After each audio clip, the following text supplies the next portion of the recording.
నమస్కారం. City cable CPC న్యూస్కు స్వాగతం. ముందుగా ముఖ్యాంశాలు. సీఎం చంద్రబాబు నాయుడు అమరావతిని ప్రపంచ స్థాయి రాజధానిగా నిర్మించేందుకు అహర్నిశలు కృషి చేస్తుంటే మావిగన్ పేరుతో మభ్యపెట్టే చర్యలు తగవు. టీడీపీ మైనార్టీ నేత అమీర్ బాబు మండిపాటు.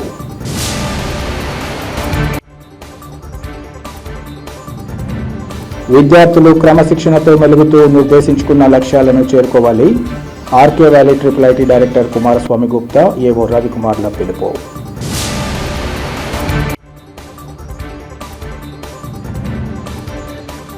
అవుట్సోర్సింగ్ ఉద్యోగుల న్యాయమైన సమస్యలను సత్వరమే పరిష్కరించాలి. ప్రభుత్వానికి ఉద్యోగుల సంఘం రాష్ట్ర అధ్యక్షులు అంజీ నాయక్ వినతి. రాష్ట్ర ముఖ్యమంత్రి చంద్రబాబు నాయుడు అమరావతిని ప్రపంచ స్థాయి రాజధానిగా నిర్మించేందుకు అహర్నిశలు కృషి చేస్తుంటే వైసీపీ అధినేత జగన్ మావిగన్ పేరుతో రాష్ట్ర ప్రభుత్వం పట్ల దుష్ప్రచారం చేయడాన్ని ఖండిస్తున్నామని టీడీపీ మైనార్టీ నేత అమీర్ బాబు తెలిపారు. కడప నగరంలోని తన కార్యాలయంలో ఏర్పాటు చేసిన విలేకరుల సమావేశంలో ఆయన మాట్లాడారు. రాష్ట్ర ముఖ్యమంత్రి నాడు ఉమ్మడి ఆంధ్రప్రదేశ్ ముఖ్యంగా హైదరాబాద్ను ఎలా అభివృద్ధి చేశారు, అలాగే అమరావతిని ప్రపంచం మెచ్చేలా తీర్చిదిద్దేందుకు అహర్నిశలు కృషి చేస్తున్నారని అన్నారు. సీఎం చేస్తున్న కృషి, పట్టుదల, తపనకు హ్యాట్స్ ఆఫ్ చేయాల్సింది పోయి మావిగన్ పేరుతో వైఎస్ జగన్ తన నైజాన్ని చాటుకున్నారన్నారు. గత ఎన్నికల సందర్భంగా సూపర్ 6 సంక్షేమ పథకాలను తెలియజేసిన చంద్రబాబు నాయుడు తీరును మెచ్చుకుని రాష్ట్ర ప్రజల్లో 164 స్థానాలతో అధికారాన్ని అప్పగించడం జరిగిందన్నారు. అధికారంలోకి వచ్చిన చంద్రబాబు నాయుడు ఇచ్చిన మాటకు కట్టుబడి దేశంలో ఎక్కడా లేని విధంగా ప్రతి నెల 1వ తేదీన వృద్ధులకు 4,000 పెన్షన్ అందిస్తున్నారన్నారు. తలపానలను 3 రాజధానుల పేరుతో కాలాన్ని వెళ్లదీసిన వైసీపీ అధినేత తీరుపై రాష్ట్ర ప్రజలు విస్మయం వ్యక్తం చేస్తున్నారని ఈ సందర్భంగా చెప్పారు. కనీసం తన సొంత జిల్లాను అభివృద్ధి చేసుకోలేకపోయిన ఏకైక ముఖ్యమంత్రిగా జగన్ నిలిచిపోయారన్నారు. ఇప్పటికైనా వైసీపీ అధినేత ప్రజాభిష్టం మేరకు నడుచుకోవాలని, లేని పక్షంలో రాబోయే కాలంలో వారి ఆగ్రహానికి గురి కాక తప్పదని ఆయన హెచ్చరించారు. తపన, కృషి, పట్టుదలకు హ్యాట్స్ ఆఫ్ చెప్పాల్సిన అవసరం ఉంది. చంద్రబాబు నాయుడు గారు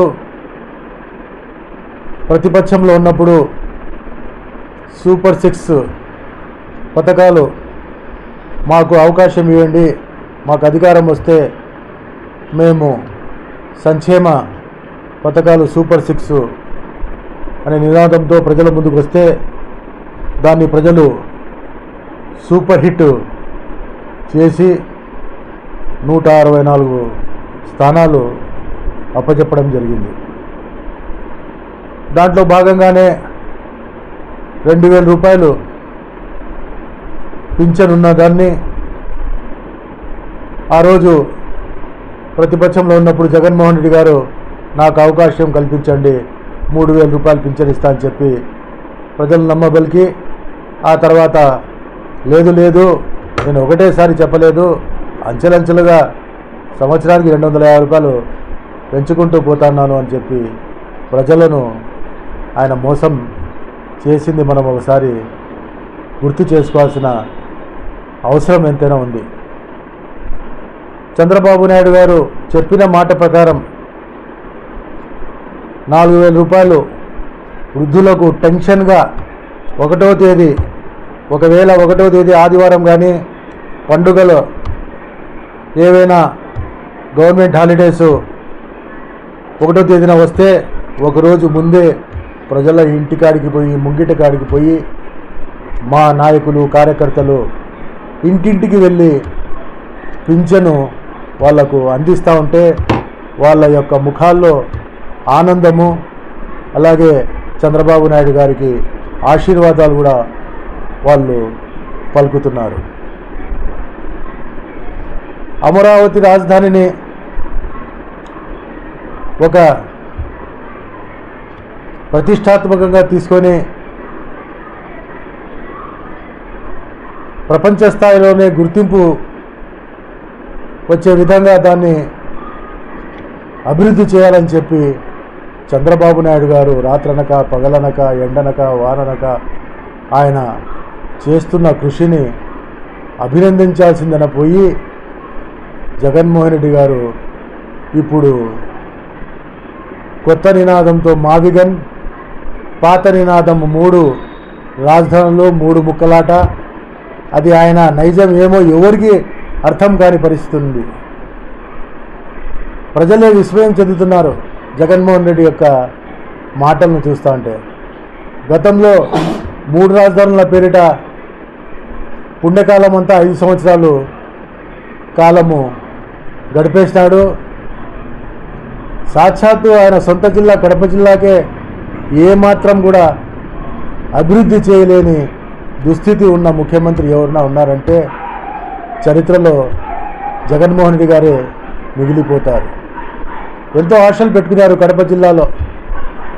మా జిల్లావాసి ముఖ్యమంత్రి అయితే ఈ జిల్లాను ఎంతో అభివృద్ధి పథంలో తీసుకొని పోతాడు, మా జీవితాలు వెలుగులు నింపుతాడు, బాగుపడతాయి, ఉద్యోగ కల్పన కల్పిస్తారు, నిరుద్యోగము నిర్మూలిస్తాడని చెప్పి ఏదో ఆశతో ఆయనకు 10కి 10 కట్టబెడితే ఏమాత్రం కూడా జిల్లాకు అభివృద్ధి చేయలేదు. ఈ మావిగన్ అనే పేరు మీరు ఒకసారి ఎవరైనా దాన్ని గమనిస్తే ఆయన చెప్పిన మాటల్లోనే ఆయన నైజం బయటపడింది. గన్, జగన్, కత్తులు, కరాటాలు, లాఠీలు, దౌర్జన్యాలు, విధ్వంసము ఆ నైజం కాబట్టి గన్ అనే వచ్చే పదము విధంగా ఆయన ప్రజల ముందుకు పెట్టడం జరిగింది. ప్రజలు చీత్కరిస్తున్నారు.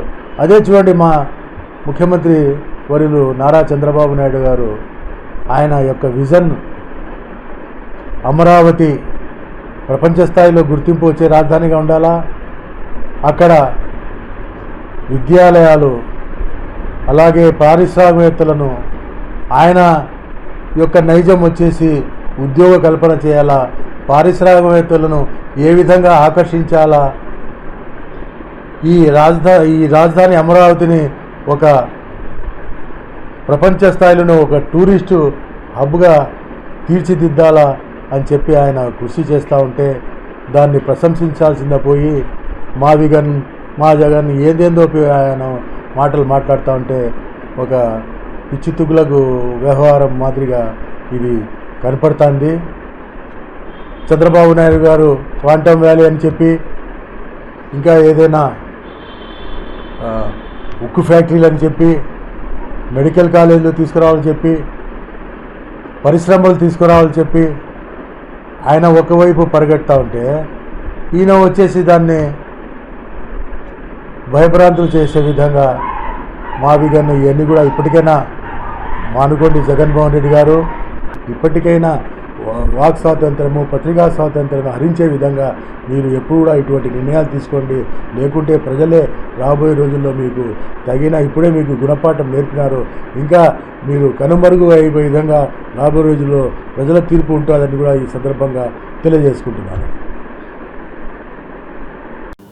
వైసీపీ అధినేత వైఎస్ జగన్మోహన్ రెడ్డి మావిగన్ రాజధాని ప్రకటన కూటమి నేతల్లో ప్రకంపనలు సృష్టిస్తోందని వైసీపీ అధికార ప్రతినిధి మాజీ ఎమ్మెల్యే రాచమల్లు శివప్రసాద్ రెడ్డి తెలిపారు. ప్రొద్దుటూరు పట్టణంలోని తన కార్యాలయంలో ఏర్పాటు చేసిన విలేకరుల సమావేశంలో ఆయన మాట్లాడారు. సీమ రామకృష్ణన్ కమిటీ అమరావతి రాజధాని నిర్మాణానికి పనికిరాదని తీర్మానం చేసిందన్నారు. అలాగే అమరావతి నిర్మాణానికి ప్రపంచ బ్యాంక్ అప్పు ఇవ్వదని మంత్రి నారాయణే స్వయంగా అన్నారన్నారు. మీ కులం, మీ పార్టీకి చెందిన వారు డబ్బులు సంపాదించుకునేందుకే రాజధాని నిర్మాణం చేపడుతున్నారని మండిపడ్డారు. ఇక మావిగన్ ప్రతిపాదన కరెక్ట్ కాదన్నప్పుడు మీ స్టాండ్ ఏమిటని షర్మిలను ప్రశ్నిస్తున్నామన్నారు. చంద్రబాబుకు పవన్ కళ్యాణ్, షర్మిల, ఏబిఎన్, ఈటీవీ, టీవీ5లు బ్రోకర్లుగా వ్యవహరిస్తున్నాయని ఆరోపించారు. పీసీసీ అధ్యక్షురాలైన షర్మిలకు రాష్ట్ర ప్రజల సమస్యలు పట్టవా, విద్యార్థుల ఫీజు రియంబర్స్మెంట్, సంక్షేమ పథకాలపై ఆమె ఎందుకు మాట్లాడరని నిలదీశారు. చంద్రబాబు నాయుడు కాపాడేందుకే షర్మిల పదే జగన్మోహన్ రెడ్డిపై విమర్శలు చేస్తోందని, తన తండ్రి మరణానికి కాంగ్రెస్ పార్టీ కారణమని గతంలో షర్మిల అన్నారని గుర్తు చేశారు. తక్కువ ఖర్చుతో 2 లక్షల కోట్ల రూపాయలు ఖర్చు కాకుండా 20,000 రూపాయల కోట్లతో ఇబ్బందులు లేని చోట రాజధాని నిర్మించుకుంటే బాగుంటుందని చెప్పి ఆయన మావిగన్ గుంటూరును, విజయవాడను, మచిలీపట్నాన్ని ఒక క్యారిడర్గా చేసి గ్రోత్ ఇంజన్గా డెవలప్ అయ్యే రాజధానిగా అతి తక్కువ ఖర్చుతో ప్రతిపాదన చేస్తే ఆ ప్రతిపాదన ఏమాత్రం అంగీకరించలేని పరిస్థితుల్లో చంద్రబాబు నాయుడు ఉన్నాడు. చంద్రబాబు నాయుడు కంటే పచ్చ మీడియా మరీ ఎక్కువ ఉంది.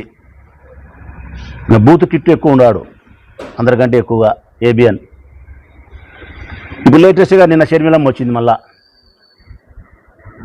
నిన్న షర్మిలమ్మ వచ్చి షర్మిలమ్మ మాట్లాడుతూ ఉంది కాంగ్రెస్ పార్టీ, ఆంధ్రప్రదేశ్ కాంగ్రెస్ పార్టీ అధ్యక్షురాలుగా. ఏమని మాట్లాడుతున్నారామె?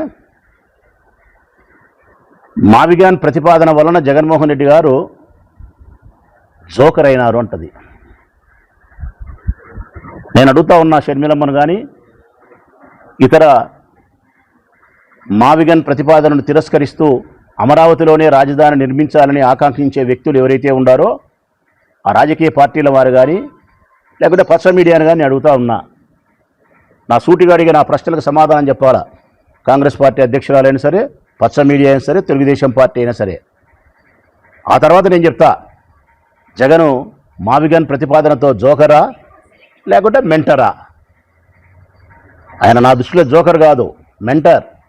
మెంటర్ మీన్స్ మంచి చెప్పేవాడు. ఈ రాష్ట్రానికి, రాష్ట్ర ప్రజలకు మంచి చెప్పేవాడే జగన్. అందుకే ఆయన జోకర్ కాదమ్మా, మెంటర్.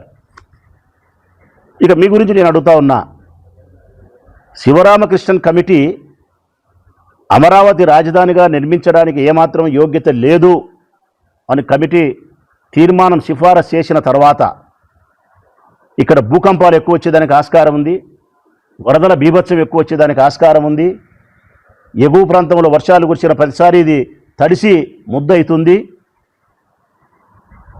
అంతకు మించి రాజధాని నిర్మించాలంటే ఇక్కడ నీటి ఊట పైనే ఉంది కాబట్టి చాలా లోతుకు పునాదులు తీయాల్సిన అవసరం ఉంది. చాలా వ్యయంతో కూడిన పని, శ్రమతో కూడిన పని. ఏ కారణాలతో చూసినా కూడా అమరావతిని రాజధానిగా నిర్ణయించడానికి అవకాశం లేదని చెప్పి శివరామకృష్ణన్ కమిటీ తీర్మానం చేసినాక 3 పంటలు పండే బంగారాన్ని పండించే వ్యవసాయ భూములను మీరు అనవసరంగా రాజధాని పేరుతో నాశనం చేస్తున్నారని చెప్పి మేధావులంతా చెప్పిన తర్వాత, అన్నిటికీ మించి ప్రపంచ బ్యాంకే చెప్పింది ఇక్కడ రాజధాని నిర్మాణానికి అమరావతి యోగ్యత లేదు కాబట్టి మేము రుణాలు ఇవ్వము అని చెప్పింది. ఇదే విషయాన్ని మీ మున్సిపల్ శాఖ మంత్రి నారాయణ కూడా స్పష్టం చేసినాడు. ప్రపంచ బ్యాంక్ అప్పులు ఇయ్యనని చెప్తా ఉంది. కారణం ఇది అమరావతి రాజధాని నిర్మాణానికి యోగ్యత లేదు, ఇదిగో ఈ కారణాలని చెప్పింది. ఇన్ని కారణాలు చెప్తే శివరామకృష్ణన్ కమిటీ తీర్మానం చేస్తే మళ్ళీ అక్కడే రాజధాని, అమరావతిలోనే రాజధాని కట్టాలంటున్నారంటే ఎవరి కోసం, ఎవరి డబ్బుతో కడుతున్నారయ్యా? నేను తెలియక అడుగుతా, ఎవరి కోసం కడుతున్నారు? అమరావతి రాజధానిగా 2 లక్షల కోట్ల రూపాయలు ఖర్చు పెట్టి కడతామంటున్నారు. ఇది సాధ్యం కాదు. రైతులను నాశనం చేసి ఈ రాష్ట్రంలోని ప్రజలందరినీ పేదవాళ్ళను చేసి ఎవరిని ధనవంతులు చేయాలని, ఒక కులాన్ని ధనవంతులు చేసేదానికోసం ఈ రాష్ట్రంలో ఉండే అన్ని కులాలను పేదవాళ్ళని చేస్తున్నారు మీరు. ఒక రాజకీయ పార్టీకి సంబంధించిన మీ నాయకులను ఐశ్వర్యవంతులు చేసేదానికోసం ఈ రాష్ట్రంలో ఉండే అన్ని వ్యవస్థలను దారిద్ర్యంలోకి తీసుకుపోతున్నారు మీరు. ఇంత తప్ప ప్రయోజనం ఏముంది? మీ కులానికి సంబంధించిన వాళ్ళు, మీ పార్టీకి సంబంధించిన వాళ్ళు విచ్చలవిడిగా విపరీతంగా ముందుకు ముందే భూములు బినామీ పేర్లతో కొని, భూములు పెట్టుకొని, దాని విలువలు పెంచుకొని, మీరు డబ్బులు సంపాదించుకొని 100,000 కోట్లకు అధిపతులు అయ్యే దానికోసం అమరావతిని రాజధానిగా నిర్ణయిస్తారా? మరి ఈ విషయాలను షర్మిలమ్మ గారు ప్రస్తావించరా? ఇప్పుడు నేను అడుగుతా ఉన్నా కాంగ్రెస్ పార్టీ అధ్యక్షురాలు, రాష్ట్ర అధ్యక్షురాలు షర్మిలమ్మ గారిని, ఏందమ్మా మీ స్టాండు? అమరావతిలో రాజధాని నిర్మాణం చేపట్టడం సబబు కాదా? మావిగన్ కరెక్ట్ కాకపోతే ఏది కరెక్టు? దోనకొండలో కట్టడం కరెక్టా? లేకుంటే అమరావతిని కట్టడం కరెక్టా? మావిగన్ కరెక్టా? లేకుంటే ఏడ కరెక్టు? మీరంతా హైదరాబాద్లో ఉంటారు కాబట్టి చంద్రబాబు నాయుడు, పవన్ కళ్యాణ్, షర్మిలమ్మ, ఏబిఎన్, ఆంధ్రజ్యోతి అందరు మీరు హైదరాబాద్లో నివాసం ఉంటారు కాబట్టి హైదరాబాద్లో కట్టుకున్నామా రాజధాని? ఈ సందర్భంగా కేవలం ఒక కులాన్ని ధనవంతులు చేసేదానికోసం, ఒక రాజకీయ పార్టీకి సంబంధించిన వ్యక్తులను పూర్తి ఐశ్వర్యవంతులు చేసేదానికోసం అమరావతిని రాజధానిగా ఏర్పాటు చేసుకొని నిర్మిస్తున్నారే తప్ప ఇది నిజంగా ఈ రాష్ట్ర ప్రజల కోసమైతే కాదు. ఈ రాజధాని ఎప్పటికీ నిర్మాణం పూర్తి కాదు. ఈ తెలిసినప్పటికీ కూడా ఏబిఎన్ ఆంధ్రజ్యోతి కానీ, మహాన్యూస్ కానీ, లేకుంటే TV5 కానీ, ఈటీవీ కానీ, ఆంధ్రజ్యోతి పత్రిక కానీ, ఈనాడు కానీ, రామోజీరావు సంస్థ వ్యవస్థలు కానీ వీళ్ళందరూ కూడా చంద్రబాబు నాయుడు గారి కోసం పనిచేసే వ్యక్తులే. ఒక కుల వ్యవస్థను కాపాడేదాని కోసం పనిచేసే వాళ్ళే, ఇంత తప్ప వేరేది కానే కాదు. రాష్ట్రంలోని కూటమి ప్రభుత్వం అవుట్ సోర్సింగ్ ఉద్యోగుల న్యాయమైన సమస్యలను పరిష్కరించేందుకు సత్వర చర్యలు చేపట్టాలని ఉద్యోగుల సంఘం రాష్ట్ర అధ్యక్షులు అంజీ నాయక్ కోరారు. కడప నగరంలోని ప్రెస్ క్లబ్లో అవుట్ సోర్సింగ్ ఉద్యోగులు ఎదుర్కొంటున్న సమస్యలపై అంజీ నాయక్ మీడియాతో మాట్లాడారు. గత వైసీపీ ప్రభుత్వంలో నాటి CM YS Jaganmohan Reddy out sourcing ఉద్యోగులను ఆప్కోస్ కింద చేర్చి చేతులు దులుపుకున్నారన్నారు. ఆ తర్వాత అధికారంలోకి వచ్చిన కూటమి ప్రభుత్వం తమ సమస్యల పట్ల అదే ధోరణి అవలంబిస్తూ ముందుకు సాగడంతో తాము తీవ్ర ఆవేదన వ్యక్తం చేస్తున్నామన్నారు. ముఖ్యంగా రెగ్యులర్ ఉద్యోగుల ఉద్యోగ వివరణ వయస్సు 62 సంవత్సరాలకు పెంచిన అవుట్ సోర్సింగ్ ఉద్యోగులను మాత్రం పట్టించుకోకపోవడం తగదన్నారు. అరకొర వేతనాలతో ఇబ్బందులు ఎదుర్కొంటూ ఉద్యోగానికి సంబంధించి సర్వీస్ రెగ్యులర్ కాకపోయినా ప్రభుత్వ సంక్షేమ పథకాలు అందడం లేదని అన్నారు. రాష్ట్ర వ్యాప్తంగా 20 లక్షల ఓట్లు అవుట్ సోర్సింగ్ ఉద్యోగులకు సంబంధించి రాష్ట్రంలో ఉన్నాయన్న విషయాన్ని పాలకులు గుర్తించాలన్నారు. ఇప్పటికైనా రాష్ట్ర పాలకులు ప్రత్యేక శ్రద్ధ చూపి అవుట్ సోర్సింగ్ ఉద్యోగుల పట్ల మానవతా దృక్పథంతో వ్యవహరించి వేతనాల పెంపుతో పాటు ఇతర సమస్యల పరిష్కారానికి కృషి చేయాలని కోరారు. ఈ కార్యక్రమంలో అవుట్ సోర్సింగ్ ఉద్యోగుల సంఘం కార్యవర్గ సభ్యులు, పలువురు అవుట్ సోర్సింగ్ ఉద్యోగులు పాల్గొన్నారు. ఈరోజు మన అవుట్ సోర్సింగ్ స్టేట్ బాడీ అయినటువంటి స్టేట్ ప్రెసిడెంట్ అంజీ నాయక్ మాట్లాడుతున్నాను. ఇక్కడ మన గత ప్రభుత్వంలో అవుట్ సోర్సింగ్ ఉద్యోగాలు చేసిన సమస్యలను పరిశోధించలేకపోయింది. ఈ ప్రభుత్వంలో జరుగుతుంది న్యాయం అంటే ఎలాంటి న్యాయం జరగలేదు. సో ఆప్కాస్ అసోసియేషన్ తరఫున మేము మాట్లాడదలుచుకునే విషయం ఏమంటే, గత కొన్ని ప్రభుత్వాలు మారిపోతున్నా మా తలరాతలు మారడం లేదు. రెగ్యులర్ ఉద్యోగస్తులు అన్ని బెనిఫిట్స్ వచ్చినప్పటికీ కనీసం మా పట్టకుట్టి కోసము జీతాలను పెంచడం కానీ, మినిమం టైం స్కేలప్ చేయడం కానీ అలాంటివి చేయకుండా ప్రభుత్వాలు మా శ్రమ దోపిడీని దోచుకుంటూ ముందుకు తీసుకెళ్తున్నాయి. అదేవిధంగా కొన్ని కోట్లలో రెగ్యులర్ చేయండి, దాదాపు 1,50,000 మంది పనిచేస్తున్నటువంటి అవుట్సోర్సింగ్ ఆంధ్రప్రదేశ్ అవుట్సోర్సింగ్ ఉద్యోగస్తులకు రెగ్యులర్ చేయండి అని జీవోలు వచ్చినప్పటిగా వాళ్ళు సుమోటో జారీ చేసినప్పటిగా ఎలాంటి స్పందన లేకుండా ప్రభుత్వాలు నిమ్మకు నీరెత్తినట్టుగా ఈ ప్రభుత్వం కానీ గత ప్రభుత్వం అలానే కాలయాపన చేస్తున్నాయి. సో మాకు చేయాల్సిన డిమాండ్ ఏంటంటే, ఈ ప్రభుత్వంలో రెగ్యులర్ ఉద్యోగస్తులకు 62 సంవత్సరాలు వయసు పదవీ విరమణ వయసు పెంచితే అవుట్సోర్సింగ్ ఉద్యోగస్తులకు 60 సంవత్సరాలకే అలానే కంటిన్యూషన్ చేస్తున్నారు. దాన్ని 62 సంవత్సరాలు చేయాల్సిన బాధ్యత ప్రభుత్వానికి ఉంది.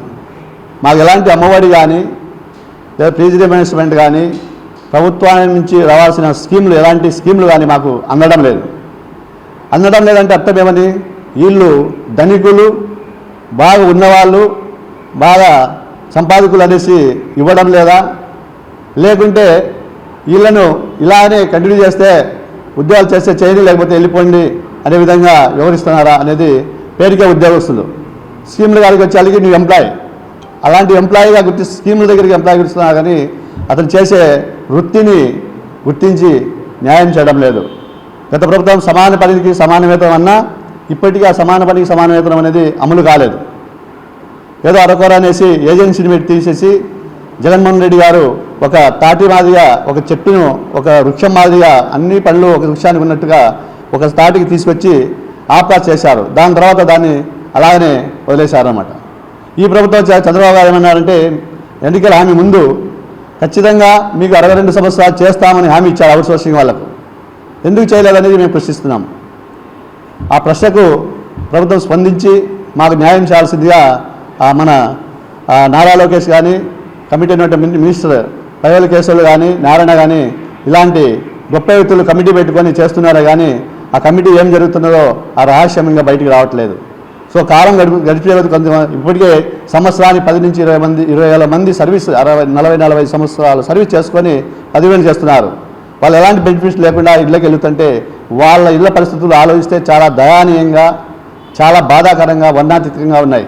ఎందుకంటే వాళ్ళు పెళ్ళిళ్ళు చేయించుకోలేరు, తర్వాత పిల్లల్ని చదివించుకోలేరు, ఆడబిడ్డలు ఉంటే ఎలాంటి గవర్నమెంట్ స్కీమ్ రావట్లేదు కాబట్టి వాళ్ళ పరిస్థితి ఇలానే కాలయాపన జరుగుతున్నది. సో అలాంటి జీవితాలు ఎన్నో కాలయాపనలోనే కాలమరువైపోతున్నాయి. దీన్ని దృష్టిలో పెట్టుకొని చంద్రబాబు గారు ఇప్పటికైనా మా ఖచ్చితంగా 62 సంవత్సరాలు చేయాల్సిందే, చేయకపోతే మేము అసెంబ్లీ దగ్గరికి వచ్చినా రిక్వెస్ట్ చేయాల్సిన ధర్నాలు చేయడానికైనా మేము సిద్ధంగా ఉన్నాం. ఎందుకంటే మా ఆవేదన అలా ఉంది, మా బతుకులు అలా ఉన్నాయి. ఇలానే కొనసాగుతూ ఉంటే మా చరిత్ర మేము ఎవరు చెప్పుకోవాలా? ప్రభుత్వాలు చెప్పుకోకపోతే, అధికారులు చెప్పుకోలేకపోతే ఎవరు చెప్పుకోవాలి? మేము దీన్ని దృష్టిలో పెట్టుకొని ఖచ్చితంగా మాకు మినిమం టైం స్కేల్ అయినా చేయండి, లేదంటే రెగ్యులర్గా చేయాలా, లేదంటే మా కనీస వేతనాలు కనీస హామీ ఇచ్చినటువంటి గత ప్రభుత్వాలు ఇలా తుంగలో తొక్కినట్టుగా ఏదో చెప్తారు, హామీ ఇచ్చా, ఓట్లేస్తాను, వెళ్ళిపోతున్నారు. వాళ్ళేం పదవులు ఆశిస్తున్నారు, పదవులలో కూర్చుంటున్నారు. మా కాలం వల్ల క్లోజ్ అవుతారు. ఇడుపులపాయలోని ఆర్జీయూ కేటీ యూనివర్సిటీలో చదివే విద్యార్థులు క్రమశిక్షణతో మెలుగుతూ నిర్దేశించుకున్న లక్ష్యాలను చేరుకోవాలని R K Valley IIIT director Kumaraswamy Gupta, A O రవికుమార్లు తెలిపారు. మండలంలోని ఆర్కే వ్యాలీ IIIT క్యాంపస్లో గేట్ పరీక్షలో ప్రతిభ చాటి ర్యాంకులు సాధించిన విద్యార్థులకు మెమెంటోలను అందజేసి సన్మానించారు. ఈ సందర్భంగా ఏర్పాటు చేసిన సభలో వారు మాట్లాడుతూ ఇడుపులపాయ IIIT క్యాంపస్లో విద్యాభ్యాసం చేస్తున్న 155 మంది విద్యార్థులు గేట్ పరీక్షలో రాణించడం సంతోషకరమన్నారు. టాప్ 1000 ర్యాంకుల్లో ఆర్కే వ్యాలీ IIITకి చెందిన 36 మంది విద్యార్థులు ఉన్నట్లు చెప్పారు. ఉన్నత విద్య లక్ష్యంతోనే ఆర్జీయూకేటీలో విద్యాబోధన చేస్తున్నట్లు ఈ సందర్భంగా వివరించారు. ఆర్జీయూకేటీలో ఇంటర్ నుంచి ఇంజనీరింగ్ వరకు విద్యాబోధన చేయడం జరుగుతుందని, విద్యార్థులు కష్టపడి చదవడం ద్వారానే వారికి ఫలితం దక్కిందని అన్నారు.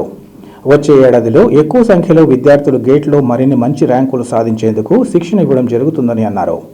విద్యార్థులు తమ భవిష్యత్తును బంగారు భవిష్యత్తుగా క్రమశిక్షణతో నడుచుకోవాలని, ఉన్నత విద్యను అభ్యసించి ఉద్యోగ అవకాశాలు పొందాలని ఆకాంక్షించారు. క్యాంపస్లో ఆయా కంపెనీలు పెట్టే క్యాంపస్ ఇంటర్వ్యూలకు హాజరై ఉద్యోగాలు పొందాలని కోరారు. విద్యార్థులకు అన్ని విధాలా తోడ్పాటు అందించే చర్యలు చేపడుతున్నట్లు ఈ సందర్భంగా తెలిపారు. ఈ కార్యక్రమంలో ఫైనాన్స్ అధికారి తదితరులు పాల్గొన్నారు.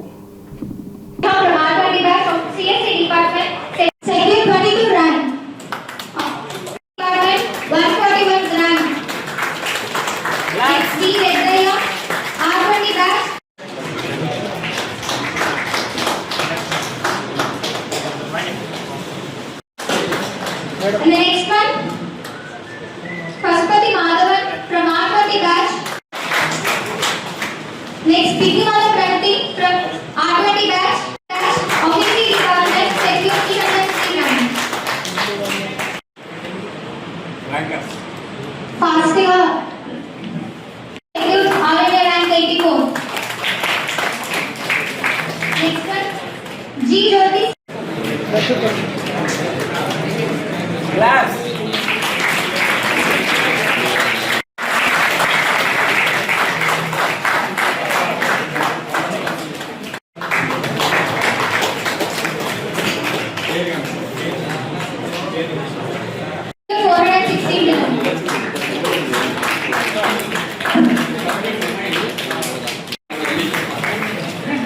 Next, Chakral Bindu from R20. The next one, G. Rushendra Kumar, Sriram Reddy from R20 batch CSE department, Cycle 6 department, Cycle 542 rank. The next one,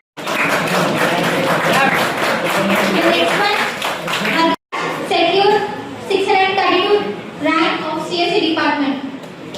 Secure 1450 rank.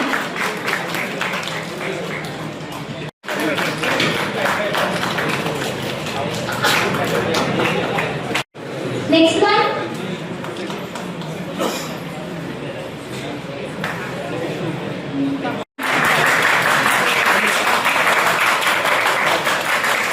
Kumar from R20 batch, secure 548 rank.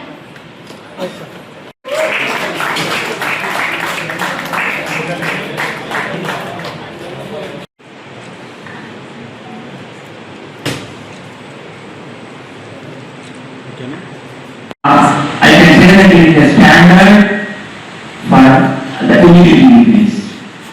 The student, after completing their undergraduate program in engineering, if they qualify in the gate and getting the good score in the gate, certainly being identified as the benchmark and standard, and it is being recognized by all the public sector units. Generally for us, getting the opportunity agricultural units like all Navaratna companies. I think you might be knowing Navaratna means there are 9 companies starting from BHEL, PEL and so on. And DRDO, ISRO and other important research laboratories, they used to give the priority for the students who qualified in the సామాజిక న్యాయం, కుల వివక్ష నిర్మూలన, మానవీయ హక్కుల సాధన లక్ష్యాలతో ఏర్పాటైన దళిత హక్కుల పోరాట సమితి జిల్లా 4వ మహాసభల్లో ప్రతి ఒక్కరూ పాల్గొని జయప్రదం చేయాలని సిపిఐ జిల్లా కార్యదర్శి గాలిచంద్ర పిలుపునిచ్చారు. బద్వేల్లో ఈ నెల 19, 20 తేదీలలో జరిగే దళిత హక్కుల పోరాట సమితి జిల్లా 4వ మహాసభలకు సంబంధించిన కరపత్రాలను గాలిచంద్ర ఇతర అతిథులతో కలిసి ఆవిష్కరించారు. ఈ సందర్భంగా చంద్ర మాట్లాడుతూ సమాజంలో దళితులపై జరుగుతున్న కుల వివక్ష, అంటరానితనం దాడులపై ఆనాడు డాక్టర్ బిఆర్ అంబేద్కర్ రాజ్యాంగాన్ని రచించి అన్ని వర్గాల ప్రజలకు సమాన హక్కులు కల్పించారన్నారు. అయితే నేడు బీజేపీ పాలకులు ఆర్ఎస్ఎస్ ముసుగులో ప్రభుత్వాన్ని నడుపుతూ భారత రాజ్యాంగ స్థానంలో మను ధర్మశాస్త్రాన్ని అమలు చేయాలని కుట్ర పన్నుతున్నట్లు ఆరోపించారు. కేంద్ర రాష్ట్ర ప్రభుత్వాలు ప్రవేశపెట్టిన బడ్జెట్లో ఎస్సీ, ఎస్టీ, సామాన్య ప్రజలకు అవసరమైన నిధులు కేటాయించకుండా పెట్టుబడిదారులకు అనువుగా వారి అభివృద్ధికి నిధులు కేటాయించడమే ఇందుకు నిదర్శనమన్నారు. ఎన్నికల్లో ఇచ్చిన హామీ ప్రకారం దళిత సంక్షేమ పథకాలను పునరుద్ధరించి హామీలు నిలబెట్టుకోవాలని కోరారు. దళితులకు సంబంధించి అనేక అంశాలపై ఈ మహాసభల్లో చర్చించి ఉద్యమ కార్యాచరణ రూపొందించాల్సిన అవసరం ఉందని ఆయన తెలిపారు. ఉద్యమ నిర్మాణానికి బద్వేల్ పట్టణంలో ఎన్జీఓ హోంలో జరిగే 4వ మహాసభకు నాంది కానుందని, ఈ జిల్లా మహాసభల్లో కడప జిల్లా నుంచి దళితులు అధిక సంఖ్యలో పాల్గొని జయప్రదం చేయాలని కోరారు. ఈ కార్యక్రమంలో డిహెచ్పిఎస్ జిల్లా అధ్యక్ష, కార్యదర్శులు తదితరులు పాల్గొన్నారు. ఈ నెల 19, 20 తేదీలలో దళిత హక్కుల పోరాట సమితి 4వ జిల్లా మహాసభలు బద్వేల్లో జరగబోతూ ఉన్నాయి. ఈ మహాసభలకు దళిత హక్కుల పోరాట సమితి రాష్ట్ర నాయకులు, జాతీయ నాయకులు హాజరు కాబోతూ ఉన్నారు. ఈ మహాసభలు గడిచిన 3 సంవత్సరాల కాలంలో సాగించినటువంటి ఉద్యమాలకు సంబంధించి, భవిష్యత్తు ఉద్యమానికి సంబంధించినటువంటిది ఉద్యమ కార్యాచరణను రూపొందించేందుకు వేదికగా జరగబోతూ ఉన్నాయి.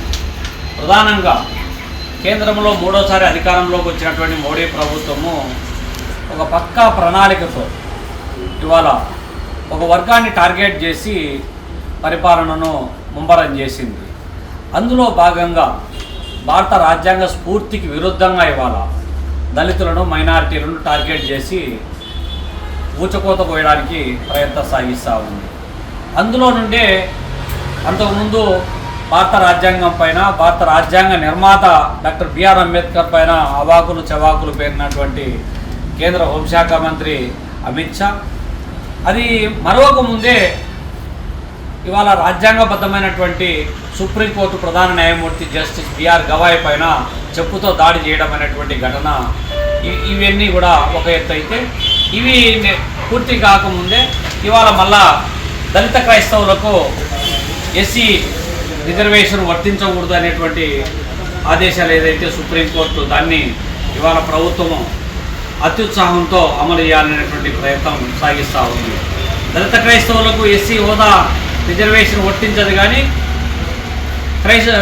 సిక్కులకు, జైనులకు మాత్రం వర్తిస్తుంది అనేటువంటి వాదన ఏదైతే ఉందో, ఇది ఈ దేశంలో ఉన్నటువంటి దళిత, బడుగు, బలహీన వర్గాలకు సంబంధించినటువంటి దాడిగా మనం పరిగణించవచ్చు. ఇదొక ఎత్తు అయితే, ఇవాళ అనేక పోరాటాల నేపథ్యంలో సాంఘిక దురాచారాలకు వ్యతిరేకంగా, అంటరానితనానికి వ్యతిరేకంగా, అణచివేతకు వ్యతిరేకంగా, వివక్షతకు వ్యతిరేకంగా పోరాడి సాధించుకున్నటువంటి అనేక చట్టాలను ఇవాళ తుంగలో తొక్కేటటువంటి విధానానికి పాలక ప్రభుత్వాలు పాల్పడుతూ ఉన్నారు. పైగా ఆర్థికంగా, రాజకీయంగా, సామాజికంగా సమానత్వం కోసం, ఆత్మగౌరవం కోసం ఇవాళ సామాజిక సంఘాలు అనేక రూపాలలో పోరాటం సాగిస్తూ ఉంటే, పాలక ప్రభుత్వాలు ఈ ఆర్థిక, రాజకీయ, సామాజిక వివక్షతకు పెద్దపీట వేస్తూ ఉన్నారు. అందులో నుంచే ఇవాళ అనేక రూపాలలో పోరాడి సాధించుకున్నటువంటి అసైన్మెంట్ యాక్టును పూర్తిగా సమూలమైనటువంటి మార్పులు చేసి ఫ్రీ హోల్డ్ పేరుతో పేదల చేతుల్లో, దళితుల చేతుల్లో ఉన్నటువంటి భూములన్నీ లాక్కోవడానికి ప్రయత్నం సాగిస్తూ ఉన్నారు. పేదలు ఇప్పటికీ దళితుల చేతుల్లో కనీసము గ్రామాలలో 2 ఎకరాల సాగు భూమి లేదు, సొంత ఇల్లు లేదు, సొంత ఆస్తి విధానం లేదు. నిరంతరము అన్ని విధాల దోపిడీకి గురయ్యేటువంటి వర్గము దళితులు. మరి అటువంటి వర్గాన్ని కాపాడాల్సినటువంటి వాళ్ళ హక్కులు పరిరక్షించాల్సినటువంటి పాలక ప్రభుత్వాలు ఎన్నికల ముందు ఎన్నికల వాగ్దానాలకే పరిమితం అవుతున్నారు తప్ప ఆచరణలోకి వచ్చేటప్పటికి ఎక్కడే కానీ వాళ్ళ ప్రయోజనాల కోసం, ఆర్థిక ప్రయోజనాల కోసం, రాజకీయ ప్రయోజనాల కోసం, సామాజిక అవసరాల కోసం తీర్చే విధంగా పాలక ప్రభుత్వాలు లేవు. కాబట్టి ఈ నేపథ్యంలో జిల్లా మహాసభల సందర్భంగా జిల్లాలో ఉన్నటువంటి అనేక మంది పేదలకు ఎవరైతే ఇండ్లు, ఇంటి స్థలం, రేషన్ కార్డు, పెన్షన్తో పాటు సాగుభూమి సాధనే లక్ష్యంగా వాళ్ళకు వ్యక్తిగత రుణాలు కావచ్చు, లేకపోతే ఆర్థిక, రాజకీయ, సామాజిక సమానత్వమైనటువంటి హక్కుల కోసం కావచ్చు, వీటన్నిటిపైన హక్కుల సాధనే లక్ష్యంగా జరగబోతున్నటువంటి సామాజిక స్పృహతో జరుగుతున్నటువంటి ఈ యొక్క డిహెచ్పిఎస్ జిల్లా మహాసభలు జయప్రదం చేయాలని చెప్పి బద్వేల్లో జరిగే ఈ జిల్లా మహాసభలను అన్ని వర్గాల ప్రజలు జయప్రదం చేయాలని చెప్పి ఈ సందర్భంగా కోరుతా ఉన్నాం. వార్తలు ముగించే ముందు ముఖ్యాంశాలు మరోసారి. సీఎం చంద్రబాబు నాయుడు అమరావతిని ప్రపంచ స్థాయి రాజధానిగా నిర్మించేందుకు అహర్నిశలు కృషి చేస్తుంటే మావిగన్ పేరుతో మభ్యపెట్టే చర్యలు తగవు. టీడీపీ మైనార్టీ నేత అమీర్ బాబు మండిపాటు.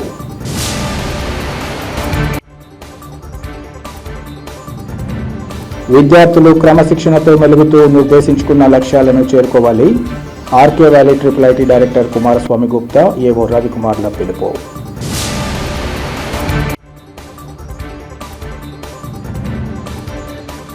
అవుట్సోర్సింగ్ ఉద్యోగుల న్యాయమైన సమస్యలను సత్వరమే పరిష్కరించాలి. ప్రభుత్వానికి ఉద్యోగుల సంఘం రాష్ట్ర అధ్యక్షులు అంజీ నాయక్ వినతి. సిటీ కేబుల్ CPC న్యూస్ ఇంతటితో సమాప్తం. నమస్కారం.